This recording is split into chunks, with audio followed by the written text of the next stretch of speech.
अच्छा,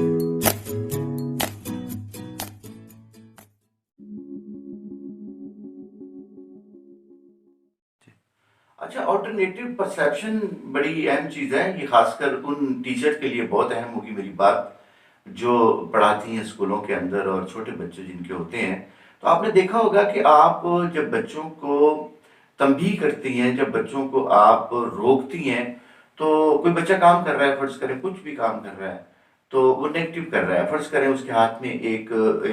ब्लेड आ गया है, या बहुत शार्प उसके हाथ में एक नाइफ आ गया, चाकू आ गई, छुरी आ गई, जैसे घरों के अंदर होता है। तो वो जो बच्चा है वो उससे खेल रहा है।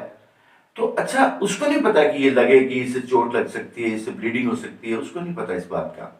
लेकिन वो आप उसको कहते नहीं करो, तो वो थोड़ी देर के लिए रुक जाता है, फिर उसके बाद फिर वही करता है। तो उसके लिए जो जॉन मैकेन है और इस तरह लिंडा आयर है, उसने इसके लिए बहुत सी हमें बताया कि उसने कहा कि आप उसको रिप्लेस करें, जो भी वो काम कर रहा है उसके लिए उससे रिप्लेस, क्योंकि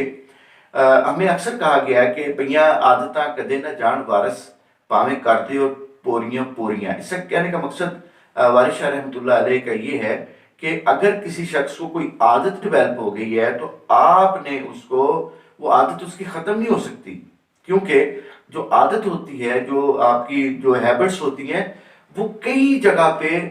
उनका डेटा जो है वो पड़ा हुआ होता है। मतलब फर्ज करें किसी को हाथ से काम करने की आदत है और आप उसको आदत को हटाना चाहते हैं, तो हाथ तो आप उसके बांध देंगे, लेकिन उसकी जो स्मेल है, जो